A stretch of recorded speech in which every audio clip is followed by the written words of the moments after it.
L'esprit de l'escalier, une émission d'Elisabeth Lévy avec Alain Finkielkraut, un partenariat RCJ Causeur. Bonjour à tous, bonjour Alain Finkielkraut. Bonjour. Que les grincheux restent chez eux, le cul dans leur fauteuil. Ce sage conseil a été délivré par Jack Lang à la veille de la fête de la musique, alors que l'Élysée s'apprêtait à recevoir pour l'occasion les stars de la musique électronique française. De fait, tandis que la bonne presse s'extasiait sur l'audace consistant à recevoir un artiste arborant un slogan aussi transgressif que un fils d'immigré noir et pédé et chantant des refrains aussi inventifs que brûlons, brûlons cette maison, il s'est effectivement trouvé quelques grincheux pour critiquer la rave party de l'Élysée et penser que la photo du couple présidentiel entouré des danseurs de Kiddy Smile arborant fièrement lunettes noires et maillot de résille n'était pas absolument jupitérienne. Ces commentaires ont réjoui Christophe Castaner, heureux peut-être de cette occasion d'emmerder les Français qui ne sont pas macroniens, et qui a estimé qu'il relevait de l'homophobie ou du racisme.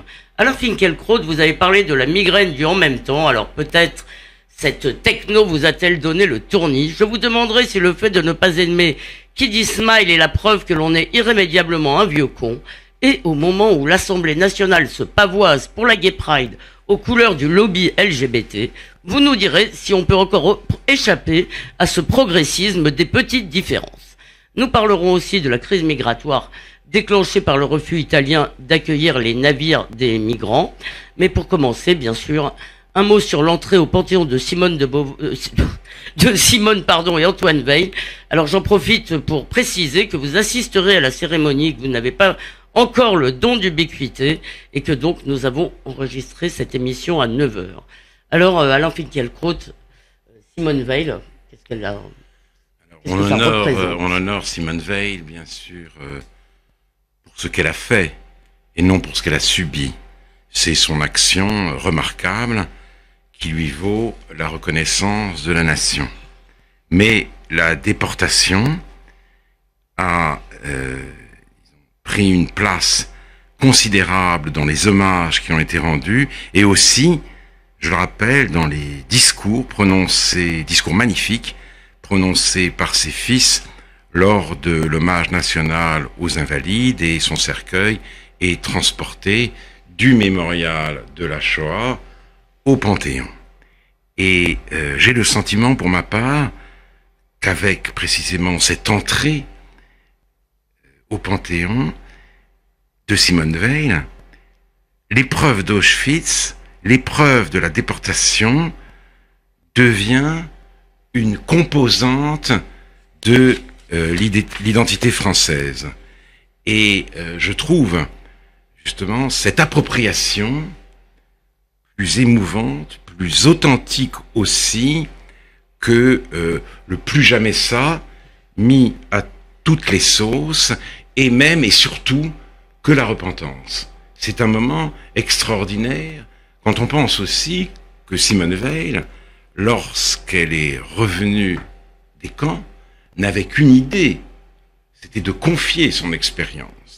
Elle a fait mentir ce mythe selon lequel les déportés restaient silencieux du fait de l'horreur qu'ils avaient subie. Il y avait l'horreur et le désir de parler, et dit-elle, elle n'a pas rencontré d'oreilles très attentives. Il n'y avait pas forcément le désir d'écouter. Les gens ne voulaient pas écouter, parce que ils étaient pris par peut-être aussi la joie de la libération, l'effort de la reconstruction, et aussi, on s'en souvient, parce que les déportés résistants avaient une sorte de prééminence sur les déportés raciaux, puisqu'ils avaient été condamnés pour ce qu'ils avaient fait. Et puis aussi peut-être parce qu'il fallait tout simplement digérer. Oui, peut-être. Mais en tout cas, cela elle a été frustrée, elle l'a dit, et puis oui, c'est à partir de cette épreuve que s'est forgée sa personnalité. Elle avait toujours Auschwitz à l'esprit. On sait par exemple qu'une amitié sans faille l'a unie à Marceline Loridan Ivens, en dépit, c'est ça qui est extraordinaire, de leur terrible divergence, parce que il y a toute une période où Marceline Loridan-Ivens était gauchiste, elle était maoïste, mariée au cinéaste Joris Ivens. En dépit de tout cela, eh bien, elle se voyait très souvent, je crois, une fois par semaine, avec quelques autres déportés. Donc voilà, elle est restée fidèle à ce moment de son histoire. Ça a beaucoup compté, et ça compte aussi beaucoup pour tous les Français. Et je trouve ça très émouvant. Puis il y a aussi le fait que finalement, c'est ça qu'il faut retenir, c'est que ça compte pour tous les Français. Voilà, ça compte pour tous les Français. Et pour le Français que je suis, il y a cette composante supplémentaire. Je suis sans cesse renvoyé à ma propre expérience. Bien sûr, je ne suis pas un survivant, mais Jean Weil et Pierre-François Weil ont insisté sur le fait qu'ils n'avaient pas de grands-parents et que c'est ce qui les singularisait de leurs camarades. Et c'est le cas d'une grande partie des Juifs ashkénazes. C'est mon cas en tout cas. Nous ne pouvions pas en souffrir puisque nous ne les avions pas connus. Mais en même temps, nous vivions parmi les ombres. Donc, et c'est vrai, lorsque j'étais aux Invalides et lorsque j'ai entendu tous ces discours, je me suis dit que c'est aussi mon père qui était dans le cercueil. Bien sûr, oui, mais c'est aussi votre expérience de fils. Je pense que partagent beaucoup de gens. Eh bien, écoutez, j'aurais aussi voulu plus de questions sur cette sorte de canonisation laïque, en quelque sorte, mais nous n'avons pas le temps. Espérons, peut-être nous verrons si le verbe présidentiel est aujourd'hui à la hauteur de vos attentes, Alain Finkielkraut. Intéressons-nous à un sujet qui est peut-être moins léger qu'il n'y paraît, la techno à l'Élysée. Alors il ne faut pas appeler le président Manu, mais peut-être DJ Manu. Et pourtant, Alain Finkielkraut, comme je pressens, et j'en ai eu quelques avant-goûts que vous énervez, et moi aussi, je me demande si en nous énervant, nous ne tombons pas dans le piège qui nous est tendu. Non, je ne crois pas. Vous savez, le rôle que je m'assigne en venant ici presque toutes les semaines n'est pas de commenter l'actualité, mais de prélever dans le flux de l'actualité les événements qui me paraissent significatifs, et j'accorde une attention toute particulière à ceux sur lesquels les médias dominants refusent de s'arrêter car ils les jugent accessoires, sans importance. Et voilà, pour moi, la fête de la musique à l'Élysée, c'est non seulement significatif, mais je dirais que cet événement fait époque. Et je voudrais d'abord vous lire les paroles d'une des chansons, si on peut dire, qui ont été d'une chanson de rap, qui ont été diffusées ce soir. Et ces paroles ont été très heureusement traduites par l'émission Le Quotidien. Quotidien. Éloignez donc les enfants, s'il vous plaît. Oui. Les femmes et la bœuf. Alors la bœuf, c'est l'herbe. L'herbe, merci. Strictement verte. Ne t'assieds pas, salope, s'il te plaît. T'es vénère, t'es énervé, parce que je me suis fait sucer la bite et lécher les boules. Je suis avec 6 mannequins, 6 bouteilles de champagne cristal, 4 belvédères et de la bœuf partout. Mais c'est quoi belvédère?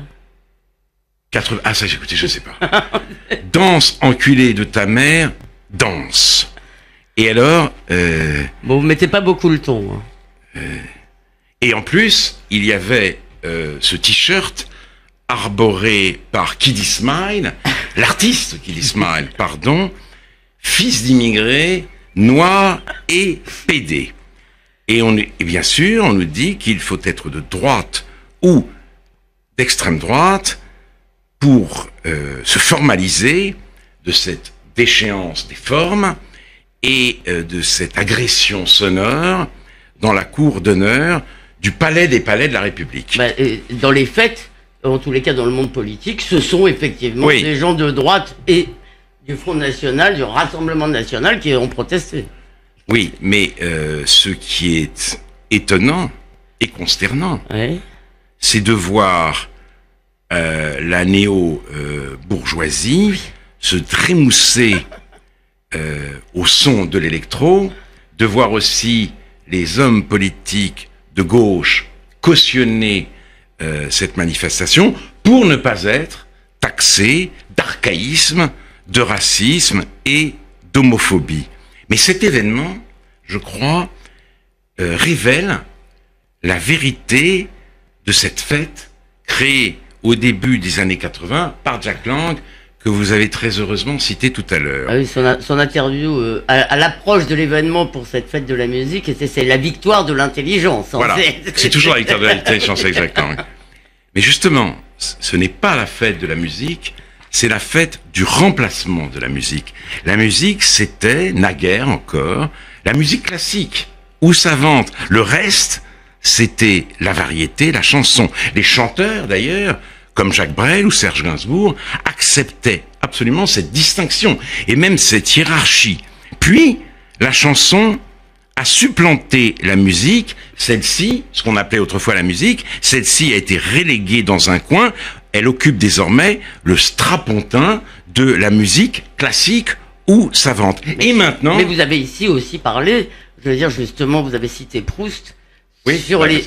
Sur la beauté de la mauvaise musique. Oui, hein. Mais bien sûr, simplement, il reconnaissait que c'était de la mauvaise musique. Oui. Et maintenant, la chanson elle-même, donc la mauvaise musique, selon Proust, est mise à l'écart par la vituperation du rap et le vacarme de l'électro ou de la techno. Il en va de la musique comme de la culture. C'est le même mot, et ce n'est pas du tout la même chose. Mais, alors, oui, bon. Et je voudrais vous rappeler, et vous le savez évidemment, que Claude Debussy, né en 1862, est mort en 1918. Donc, c'est le centenaire de sa mort. Imaginez seulement que le président et sa femme éclairée, professeur de français dans une école de jésuites, aient voulu, pour la fête de la musique, organiser dans la cour d'honneur de l'Élysée un concert de Debussy.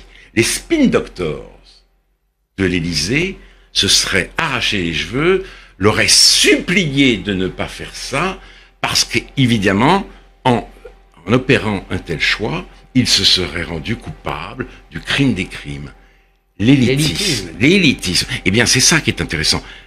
Emmanuel Macron à Quimper a dénoncé la lèpre du populisme. La véritable lèpre, c'est l'anti-élitisme des élites, et c'est le populisme chic. Et je suis très malheureux de voir Jupiter lui prêter son concours. Mais quelques objections.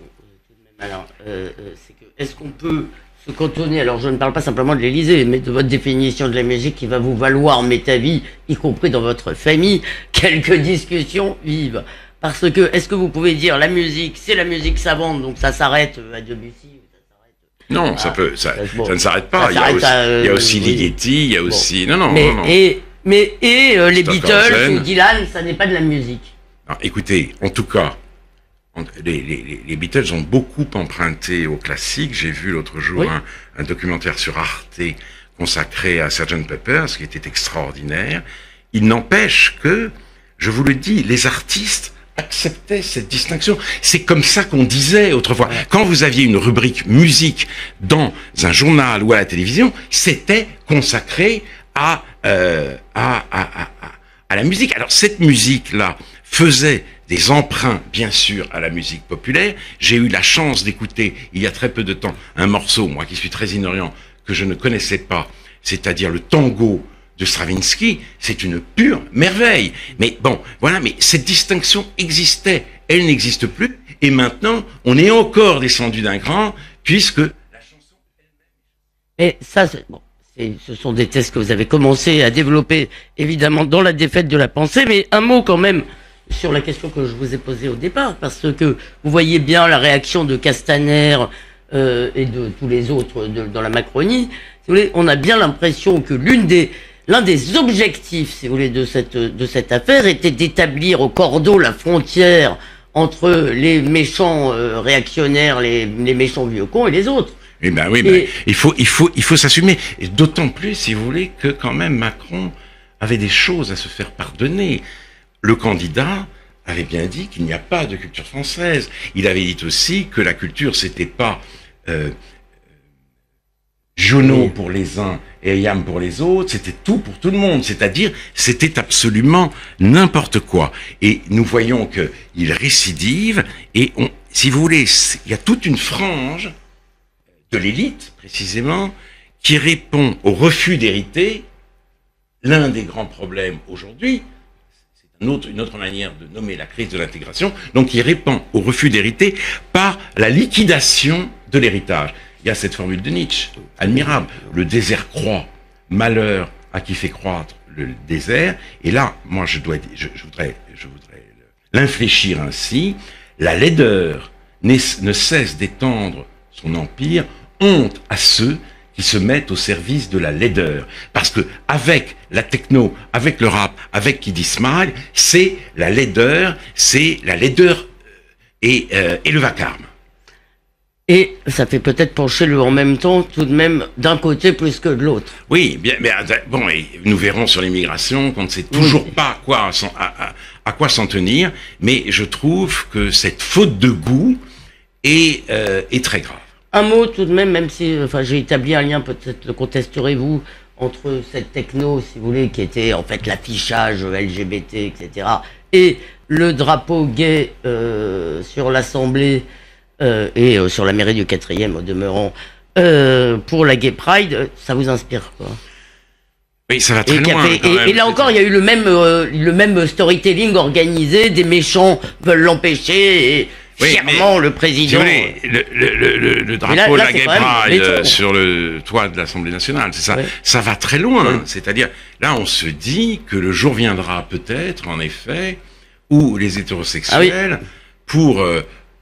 disons, faire reconnaître leurs droits dès lors que LGBT régnera à l'Assemblée nationale, devront organiser leur hétéropride, tout simplement dire nous existons aussi. Bon, mais ça c'est très révélateur, si vous voulez, des combats qui perdurent au-delà de toute actualité, car les homosexuels ont obtenu les droits qu'ils n'avaient pas. Ils ont eu le Pax, puis maintenant ils peuvent se marier.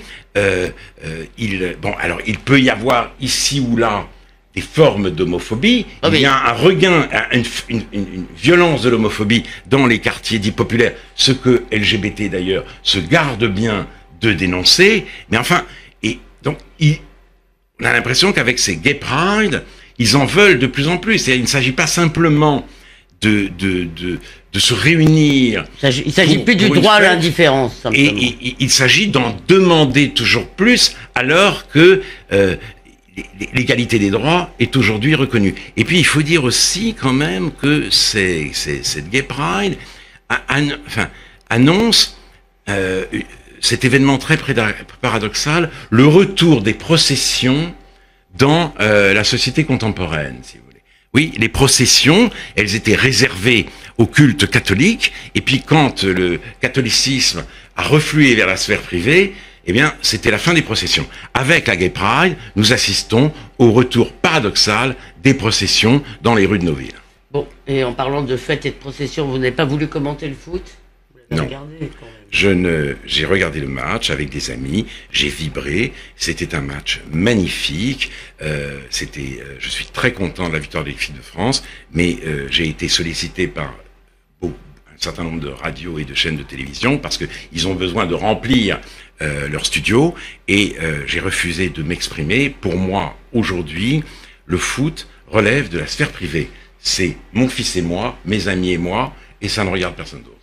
Bon, mes chers auditeurs et chers amis, vous aurez remarqué que je suis tout de même la seule à avoir arraché à Alain Finkielkraut un commentaire sur le match. Et passons plus avec une transition hasardeuse à ce que les journaux appellent désormais la crise migratoire, et qui a commencé avec le refus du gouvernement italien d'accueillir les candidats à l'asile qui sont amenés par bateau par les ONG.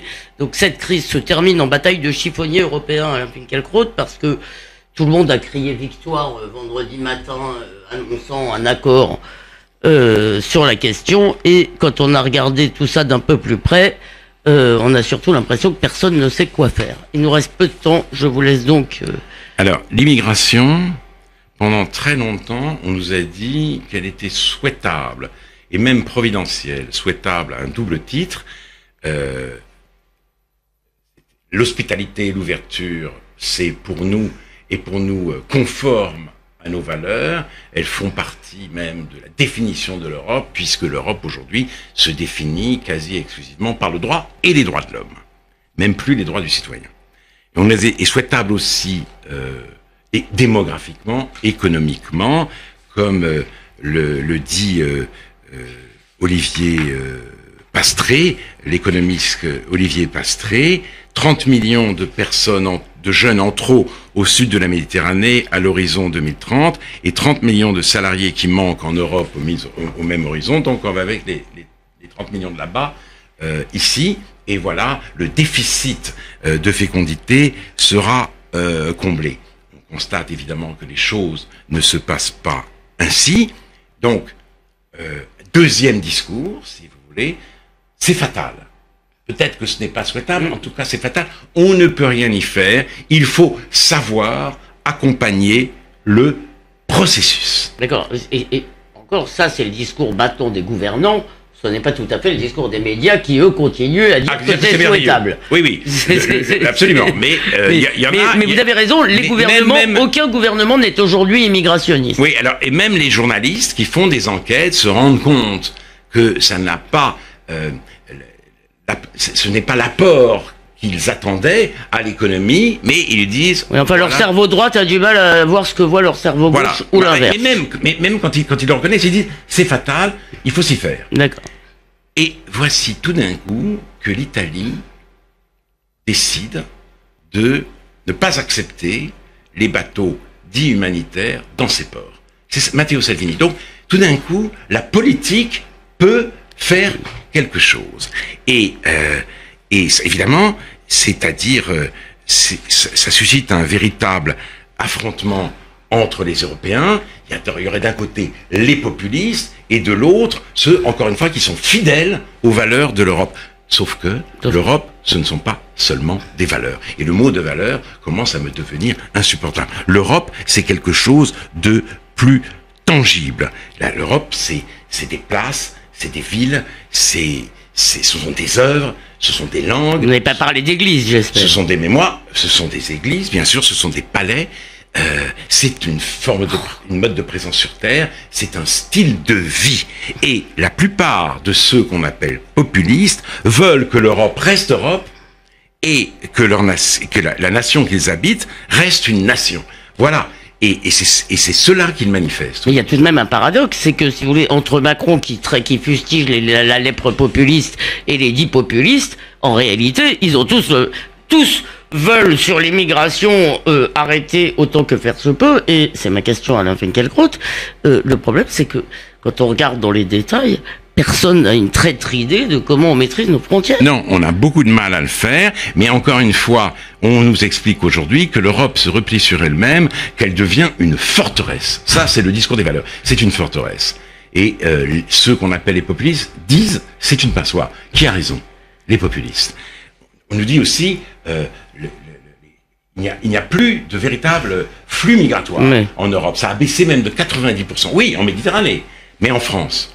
Que s'est-il passé en 2017? 250 000 étrangers ont obtenu un titre de séjour. 100 000 demandeurs d'asile, parmi lesquels 37% ont obtenu l'asile. Quant aux autres, ils sont très, très difficilement, très rarement reconduits à la frontière. 10 à 20%. Ça fait du monde. Et puis, d'autre part, ceux qui défendent l'immigration à tout prix se flattent de leur générosité. Et là, il faut citer Evers Védrine. Ce n'est pas être généreux que de priver les pays d'Afrique de leurs meilleurs éléments, les immigrants jeunes, dynamiques, et ce faisant, les immigrants jeunes, dynamiques et entreprenants, en alimentant l'économie de traite. Et Pierre Vermeren dit la même chose. Les cadres formés par les États pauvres, la perte de ces cadres est une perte sèche. C'est ce que pensent de nombreux dirigeants africains qui accusent l'Europe de les piller et de pratiquer la traite des cerveaux. Donc on ne favorise pas par cette immigration massive le développement du continent africain, on l'empêche on l'entrave. Mais surtout quand nous accueillons, nous intégrons, et comme nous n'arrivons plus à le faire, si vous voulez, l'accueil devient évidemment beaucoup plus problématique. Malheureusement, Alain Finkielkraut, nous devons nous acheminer vers la fin de cette émission, même si nous allons voler peut-être une petite minute. Juste un dernier mot. Si vous voulez, la compassion n'est pas une politique, mais est-ce que la fermeté est une politique? Est-ce qu'on peut aujourd'hui dire simplement non? Je crois qu'il faut dire non. Non aux passeurs, non à la complicité de moins en moins objective, mais de plus en plus subjective entre les passeurs et les bateaux dits humanitaires. Je rappelle la définition admirable donnée par René Girard de l'humanitarisme. C'est un humanisme tari. L'humanisme, c'est autre chose. La fermeté doit s'accompagner, bien entendu, d'une aide aux pays africains. Très bien, Alain Finkielkraut, malheureusement nous devons interrompre pour quelques semaines cette conversation. Alors merci vraiment pour cette année où vous avez informé au sens propre du terme, vous avez donné forme à nos colères, à nos inquiétudes et aussi heureusement à ceux qui nous amusent. Merci à vous, chers auditeurs, de votre fidélité, de vos encouragements et de l'affection que vous exprimez de mille façons pour Alain Finkielkraut. Merci à David, Daniel et Louise pour la technique, à Jonathan Sixou et Paul-Henriette Lévy qui nous ont accompagnés cette année et ces dimanches. Je vous souhaite donc à tous un bel été et je me réjouis, cher Alain, de vous retrouver en septembre.